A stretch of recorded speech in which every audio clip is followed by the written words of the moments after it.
Hi everyone, and thank you so much for watching these Body Talk with Rachel videos. In conclusion of this series, I thought I would share some personal reflections from my experience being involved in this series, as well as sharing some highlights that really struck me, though it was pretty hard to select just a few. The purpose of this video series was to spread awareness of the various ways in which people experience body concerns outside society's portrayal of body concerns being an issue that affect white cishet women and white cishet women only, and validating and normalizing the experiences of those struggling with body concerns. I've been blown away by the number of people in our community, as well as individuals outside our community, who volunteered to be part of this series and took time out of their busy schedules to have these important conversations. This led to a really diverse series of conversations about body concerns among various groups, including Black, Latina, and East Asian women, cishet men, bisexual and gay men, Black queer women, student athletes, individuals with body differences, and probably so many more that I am maybe missing some right now, as well as considering the nuances within the individual experiences of the special guests and what they shared with us. I know that there's also many perspectives that were not shared in this series, and it's my hope that this is maybe considered a starting place for us to expand our knowledge and the ways in which other people experience body concerns, and or seek support from videos that we might personally connect with. For me, I'm taking so much from this series. It really highlighted for me the many different ways people were impacted by body concerns and the role of identity in these experiences. Though there were many differences in these videos, I also saw some themes that transcended throughout these videos, or these conversations essentially. All of the special guests mentioned experiencing messages and pressures to look a certain way, even though what those messages entailed differed in the different conversations and the different identities people experience. They also noted that there were important sources that were perpetuating these messages, including from within their own cultural groups, from their family systems, as well as from our larger white cis heteronormative society. It really struck me that it's the combination and interaction of these experiences and sources that contribute to someone's experience of body concerns, and that they're important to consider when thinking about all of our own journeys on body acceptance. I'm particularly taking a larger and expanded perspective in my understanding of body concerns and the role of identity in the context of systems of oppression with me from this video series. There have been humbling moments for me in this video series where I learned about experiences that are common among different cultural groups that I wasn't familiar with before, and for that I'm so incredibly grateful, and it's inspired further growth for me. It's also ignited and fueled my continued passion for helping people develop healthier relationships with their body and continuing to evolve my cultural competency in treating body concerns, particularly as a white cishet woman, and what that means when working with individuals who are not white cishet women. I could ramble and gush about all of these videos probably for much too long of a time, and really this video series wasn't about me. So I really want to instead, transition to sharing highlights from the video series that I personally really enjoyed, and I hope you all enjoy these highlights, as well as are maybe encouraged to go back and watch those videos in full as well as others. So here are some highlights, and thank you so much for viewing. In terms of that higher standard when it comes to body image and what Black women look like, it's similar to what Kiwana was saying, is something that often, at least the way I think about it, gets passed on from most of the times your mother and your aunties from their mothers and their aunties, right? And if I think about myself, for example, I hated skirts probably until I was like maybe 19, right? But when I began to work more on a full time basis, and especially when I knew I was going to be in a place where I was going to be the only Black woman, let alone Black person, I found myself gravitating towards a style of professional wear that was much more formal than the other interns, the other practicum students. And that was similarly much more feminine than I might be in my like everyday life. And it didn't occur to me until I kept getting these comments of, you always look so nice with your heels and your blazers and your skirt, and even your eyeshadow matches the color of your blazers.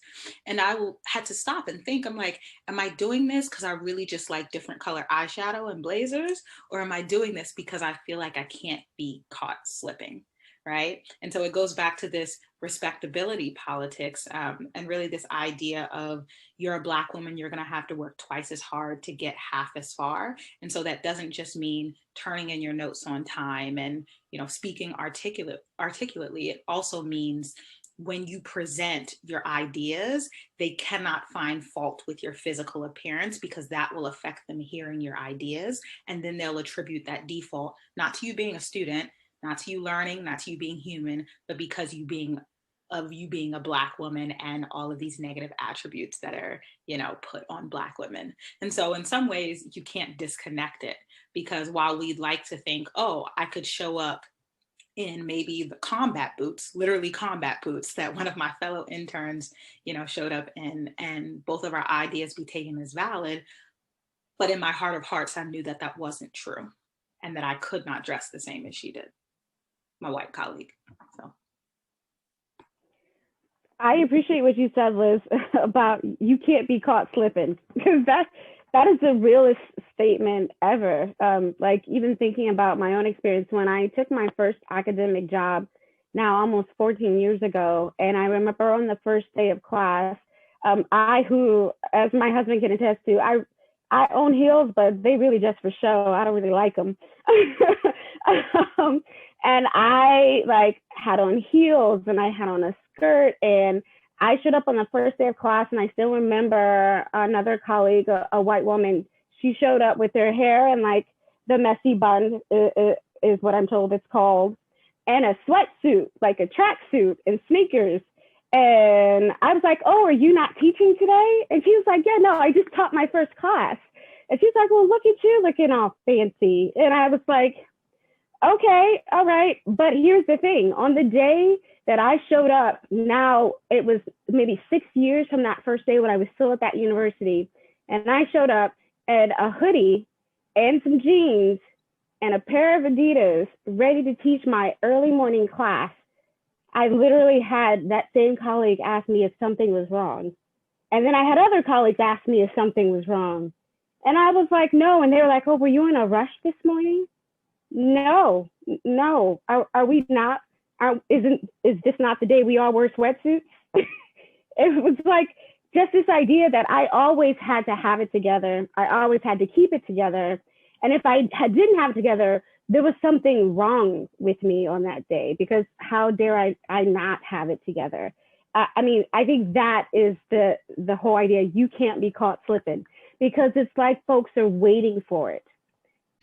Second generations, like Asian Americans of like East Asian descent, I think they may find themselves also in this very unique spot of like being stuck in between two cultures. So, and I say that because I remember when I first moved here, I noticed some similarities, but also some very stark contrast in terms of the ideal body image in between like the more Western mainstream American culture versus the East Asian culture. I remember feeling very curious and intrigued about just what appears to me like obsession over the standard, like the sun-kissed skins. I was so shocked when I first found out that a lot of women here would spend a lot, especially during winter months, to go to tanning salons in order to have a more bronze, like sun-kissed, skin tone. And then I remember feeling so confused because back home, everybody's pouring all this money trying to get those like skin whitening, beauty products so that our skin can look, fairer. And it just that, you know, yeah, I was really struck by the contrast between the two. Um, and even though there's that, like, both Western cultures and East Asian cultures value thinness, I think there are some nuances in the definitions of what thinness means as well. I think for East Asian, if you look at all of like this, the celebrities and medias, and usually what's desirable is more of the, like the paper thin ideal, like really, really skinny. Whereas here, I think there's more emphasis on thin and yet tone, Mm. body type. So I think for folks who grow up here and being exposed to, one set of beauty ideas from the culture of origin, but also another set of beauty ideas from here, the American culture, I think I often see students who identify as second or third generations being stuck in this space of like feeling very, lost in terms of um, and also feeling pressure to conform to very opposing beauty ideas, and that's a very difficult space to be in. Those are primarily coming from social media. Mhm. Instagram for sure, because it's very visual heavy, but also Twitter, Facebook, dating apps for sure. A lot of headless torsos on profiles, just like no name and just a headless torso with abs and a pumped up chest. And Wow. but um but also with our media, when I think of like gay magazines, and there's always like, sometimes the person on the person on the front cover of a magazine isn't even gay. It's just a guy who has a well-defined body. And Wow. so when you see all of those images, like whether it's on social media, whether it's on dating apps, or even in our own media, that's being presented to us as like we're a reflection of your community, when all you see is one body type, you're given the message that, oh, well, this is what's attractive. This is what is attractive. This is what is beautiful. This is what is healthy. Mhm. Uh, and this is what sells. And because of that, a lot of gay men internalize that and become very self-critical. As if we aren't already self-critical as it is because of homophobia, we also have this like Yeah. added stress of having to measure up even within our own community. Mm. Wow, that's a great deal of pressure Mm, to measure up. Yeah. And yeah, yeah, And I'm just homo yeah. yeah, Go I'm ahead. sorry to cut you off. But yeah, I think like, I mean, the biggest like stressor is, of course, like homophobia, and how we are seen by the by the straight community as gay men are seen as are not seen as men, are not seen as real men. And of course, like in American culture, musculature equals masculinity. Like, you are Mm. a real man if you have muscles. So we're trying to like catch up. We're trying to do the same thing that straight men are doing, which is, looking a certain way so we can be seen as real men. And it's even more apparent because like our masculinity is always in question. Mm. It's always in question. Because Yeah. you're gay, you must be a certain way. And that's not, of course, like there's nothing wrong with being effeminate, but we Mhm. internalize that and think, okay, well, I don't want to be that way. I want to be seen as a real man. And being a real Mm. man equals having muscles. Thank you all again for watching, and please stay tuned for additional follow-up posts from me in the coming weeks with some information on tips, resources, as well as ways to get more involved in body image work here at TU. So stay tuned.